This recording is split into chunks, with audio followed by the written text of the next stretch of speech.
अगर 12th के बाद आप भी करने जा रहे हैं एनसीईटी की प्रिपरेशन यानी आईटीपी बीएड की प्रिपरेशन करने जा रहे हैं, तो इसमें सबसे इंपॉर्टेंट चीज होता है कि कुछ इसके रूल्स एंड रेगुलेशन के बारे में आपको पता होना चाहिए। अदरवाइज आपने तैयारी अपनी अच्छी की, लेकिन जब आपका रिजल्ट आया और उसमें भी आपने अच्छे नंबर लिए, बाद में फिर आपका काउंसलिंग के वक्त एडमिशन कैंसिल, यानी कि पूरे 1 साल की मेहनत आपकी बर्बाद हो जाएगी।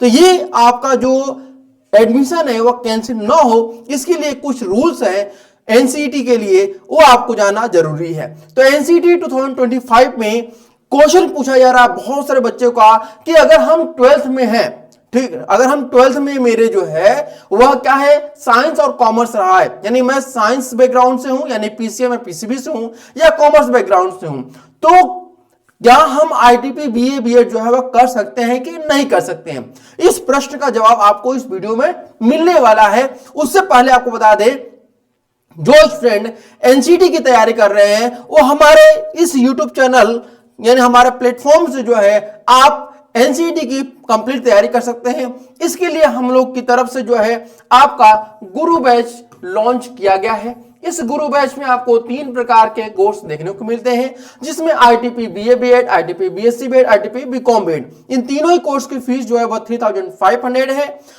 जिसमें अभी जो है 30% का आपको डिस्काउंट दिया जा रहा है। ये डिस्काउंट का यानी ये ऑफर का लाभ उठाने के लिए आपको हमारे ऐप प्रिस्टाइन क्लासेस को जो है वह प्ले स्टोर से डाउनलोड करना होगा, वहां से आप हमारे गुरु बैच को ज्वाइन कर सकते हैं। चलिए अब आगे बढ़ते हैं यहां पर। तो देखिए आईटीपी बीकॉम बीएड, सबसे पहले ये जान लेते हैं कि आपको जैसा पता है कि एनसीईटी में वर्तमान में यानी करंट टाइम में जो है वह 3 कोर्सेस हैं, ITP BCom BEd, ITP BSc BEd, ITP BA BEd. तो आईटीपी बीकॉम बीएड में अगर हम बात करते हैं तो यहां पर कहा जाता है कि आपकी एलिजिबिलिटी क्राइटेरिया में आपने जो 12th है, आपने 12th जो है वह क्या क्या हो 12th विथ 50%, यानी आप जो है वह 12th आपके 50% होने चाहिए, चाहे आप किसी भी कैटेगरी के बिलोंग कर रहे हो। लेकिन कुछ कैटेगरी में जिनको की छूट दिया जाता है, जैसे एससी एसटी वालों को, पीडब्ल्यू वालों को, पीडब्ल्यूडी वालों को, उनको यहां पर छूट दिया जाता है। तो देखिए यहां पे क्या है कि 12th विथ 50% आपके मार्क्स होने चाहिए। एक बात और ध्यान रखिएगा, यहां पर अगर आप अपियरिंग में है तो भी अप्लाई कर सकते हैं, ये तो बात आप सभी को पता है। अब देखिए अगर यहां पे क्या है 12th तो आपको 50% होने चाहिए, लेकिन 12th जो है आपका कॉमर्स से ही होना चाहिए, ये इसमें आपका कंपलसरी है। यानी अगर आपका 12th जो है, ठीक है, यानी आपका जो है वह 12th क्या है कॉमर्स से है, तभी जो है आप बीकॉम बीएड के लिए एलिजिबल होते हैं, यानी कि एनसीईटी में आप बीकॉम बीएड के लिए एलिजिबल होते हैं, यानी इसमें साइंस और आर्ट्स वाले अप्लाई नहीं कर सकते, पहली बात। सेकेंड चीज यहां पर देखिए आप कि अगर आप बीएससी बीएड करना चाहते हैं, ठीक है, क्या करना चाहते हैं बीएससी बीएड, तो सेम चीज यहां पर है कि 12th में आपके जो है वह 50% मार्क्स जो है वह होने चाहिए। साथ ही साथ आपके जो है वह 12th में जो 12th है आपका वह साइंस बैकग्राउंड से होना चाहिए। साइंस बैकग्राउंड से कहने का मतलब क्या है, या तो आप यहां पर पीसीएम ग्रुप से हो, या फिर आप पीसीबी ग्रुप से हो, या फिर आप यहां पर कुछ स्टूडेंट जो है वह पीसीएमबी यानी कि फिजिक्स केमिस्ट्री और बायो चारों सब्जेक्ट लिए रहते हैं। इन तीनों ही मतलब ग्रुप में से कोई एक ग्रुप आपका होना चाहिए, तभी आप इसमें एडमिशन ले सकते हैं, यानी एलिजिबल रहते हैं। यानी कि बीए और मतलब जो आपके आर्ट्स वाले और कॉमर्स वाले इसमें यानी साइंस में एडमिशन नहीं ले सकते हैं।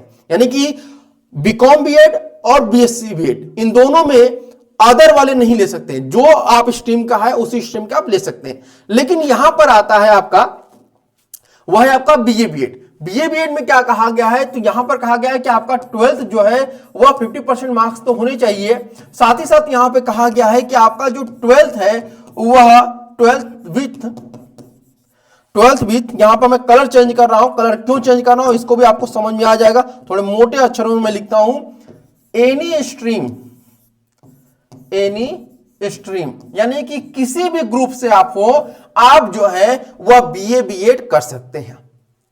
ठीक है, बात समझ में आया, किसी भी स्ट्रीम से आप बीए बीएड कर सकते हैं। तो यानी अगर मैं यहां पे आपके प्रश्न को देखूंगा, आपके प्रश्नों को यहां पर कि जो है आपका प्रश्न पूछा है कि अगर आपके 12th में साइंस और कॉमर्स तो आप आईटीपी बीए बीएड कर सकते हैं, तो बिल्कुल यहां पे जो है आप कर सकते हैं। ये आप लोग को साफ तौर पर मैंने यहां पर बता दिया, यानी कि 12th में साइंस और कॉमर्स है तो कर सकते हैं आईटीपी बीए बीएड।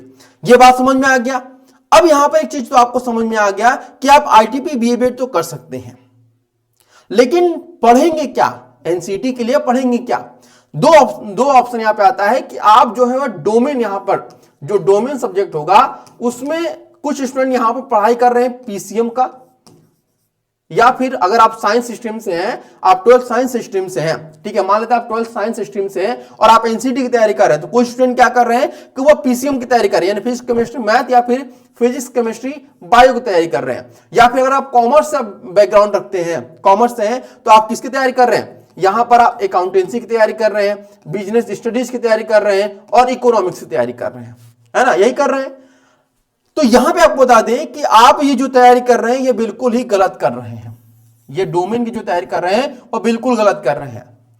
तो यहां पर क्या सही आपका तैयारी होगा कि अगर आपके 12th साइंस या कॉमर्स से हैं तो बीए बीएड डोमेन में आपके क्या होने चाहिए, बीए बीएड डोमेन जो सब्जेक्ट आपका है यहां पर वह क्या आपको पढ़ना है। तो ये ध्यान रखिएगा, ये सबसे इंपॉर्टेंट, क्योंकि अभी आप जो पढ़ाई शुरू कर रहे हैं वह क्या आप शुरू कर रहे हैं, जैसे मैंने बताया कि आप यहां पर डोमेन में पीसीएम या पीसीबी या एबीई यानी कि अकाउंटेंसी, बिजनेस स्टडीज और इकोनॉमिक्स की तैयारी कर रहे हैं बीए बीएड की एडमिशन के लिए, तो ये गलत आप कर रहे हैं। तो सही क्या होगा आपका? तो सही होगा आपका बेटा यहां पर कि आपको आईटीपी बीए बीएड करने के लिए आपका जो डोमेन सब्जेक्ट है, ठीक है, आपका जो डोमेन सब्जेक्ट है वह क्या होना चाहिए यहां पर? वह होना चाहिए आपका हिस्ट्री, क्या होना चाहिए आपका? हिस्ट्री होना चाहिए, या फिर आपका ज्योग्राफी होना चाहिए, या पॉलिटिकल साइंस या इकोनॉमिक्स। ये आपके आर्ट्स वाले जो सब्जेक्ट हैं वही होने चाहिए। अगर आप यहां पे बिलोंग कर रहे हैं किससे? आप यहां पर 12th जो है आ रहे हैं, 12th जो है आप आ रहे हैं किससे? वह साइंस स्ट्रीम से आ रहे हैं या फिर आप कॉमर्स स्ट्रीम से आ रहे हैं, ठीक है। तो आपके जो डोमेन सब्जेक्ट होने चाहिए वह क्या होने चाहिए? ये डोमेन सब्जेक्ट आपके होने चाहिए। इसके अलावा और भी जो कुछ सब्जेक्ट होते हैं उनको भी आप ले सकते हैं, लेकिन ये मोस्टली मैं चारों क्यों बता रहा हूं, क्योंकि अभी तक जो है 64 जो आपकी यूनिवर्सिटी या इंस्टीट्यूट्स हैं जहां पर बीए बीएड अवेलेबल है, इन 64 में से उन सभी जगह पे इन चारों में से कम 2 सब्जेक्ट जो हैं, यानी इन 4 में से 2 सब्जेक्ट जो हैं वो आपको इजीली कहीं ना कहीं मिल जाएंगे। यह बात ध्यान रखिएगा आप लोग, तो आपको डोमेन सब्जेक्ट की चिंता नहीं रहेगी। यहां तक बात समझ में आया? यानी अगर आप यहां पर 12th साइंस या कॉमर्स किए हैं तो आपको अपना जो 12th का सब्जेक्ट है उसे नहीं पढ़ना होगा, बल्कि आपको जो है वो क्या पढ़ना होगा? आर्ट्स वाला जो सब्जेक्ट है, यानी कि ये चारों में बता रहा उसको पढ़ना होगा। अब यहां तक बात समझ में आया? अब यहां पर एक बात समझिए कि अगर आप यहां पर मान लेते, ये तो चीजें समझ में आ गया, कुछ क्वेश्चन यहां पे पूछा जाता है कि हमने जो है किया हुआ क्या, यहां पर मैंने 12th जो है वह साइंस से किया हुआ है और कॉमर्स से मैंने किया हुआ है, लेकिन मेरा एक लैंग्वेज जो है वह इंग्लिश या हिंदी रहा है। तो क्या मैं अगर लैंग्वेज जो है वह एज ए मेजर सब्जेक्ट लेना चाहूं अपने 4 साल के आईटीपी कोर्स के लिए, तो क्या मैं यहां पर 3 जो सब्जेक्ट हैं, जैसे आप 12th हैं और 12th आप साइंस से किए तो फिजिक्स केमिस्ट्री मैथ रख लीजिए और लैंग्वेज को आप यहां पर 1 रख लीजिए, क्या यह सही रहेगा? जी नहीं, बिल्कुल गलत बात है। आपको यहां पर क्या रखना होगा? ये जो 4 मैंने सब्जेक्ट बताए हैं डोमेन को, उनमें से कोई 3, और इसके बाद यहां पर मैं बता दूं आपको कि आपका जो यहां पर लैंग्वेज होना चाहिए वह इन दोनों में से कोई एक ही होना चाहिए, चाहे आप किसी भी स्ट्रीम से रहिए, आप चाहे किसी भी स्ट्रीम से रहिए, लेकिन अगर आपको बीए बीएड करना है और वो भी एज जो आपका मेजर सब्जेक्ट है, as a major subject language में आप क्या रखना चाहते हैं, हिंदी या इंग्लिश लेना चाहते हैं, तो उस कंडीशन में आपका लैंग्वेज में ये होना चाहिए, क्योंकि हिंदी में एक और हिंदी है, आपको पता होगा, English for communication, Hindi for communication, तो उसको आपको नहीं चूज करना होगा। इन दोनों में से किसी एक का आपके पास होना चाहिए। साथ ही साथ 12th में जो है आपके ये सब्जेक्ट होने चाहिए। 12th में अगर आप लैंग्वेज यानी कि आईटीपी कोर्स के लिए आप जो है लैंग्वेज लेना चाहते हैं तो आपके 12th में जो है इन दोनों में से कोई एक आपका होना ही चाहिए। ये बात ध्यान रखिए, चाहे आप किसी भी स्ट्रीम से अपना 12th किए हो। यहां तक बात समझ में आ गई ना आपको? तो आप यहां पर बात ध्यान रखिए कि जो आप मेजर सब्जेक्ट है लैंग्वेज, वह केवल बीए बीएड अगर आप करते हैं, आईटीपी बीए बीएड करते हैं तभी आप ले सकते हैं। अगर आप ITP BSc BEd, ITP BCom BEd करेंगे तब आप लैंग्वेज को मेजर सब्जेक्ट में नहीं ले सकते हैं। ये बातें आप लोग थोड़ा सा ध्यान रखिएगा बातें। तो आई होप आप लोग के जितने भी डाउट हैं वह दूर हो चुके होंगे। अगर फिर भी कोई डाउट होगा तो आप लोग कमेंट करिएगा, मैं कोशिश करूंगा आपके सभी कमेंट का जवाब दे सकूं। Thank you so much for watching this video.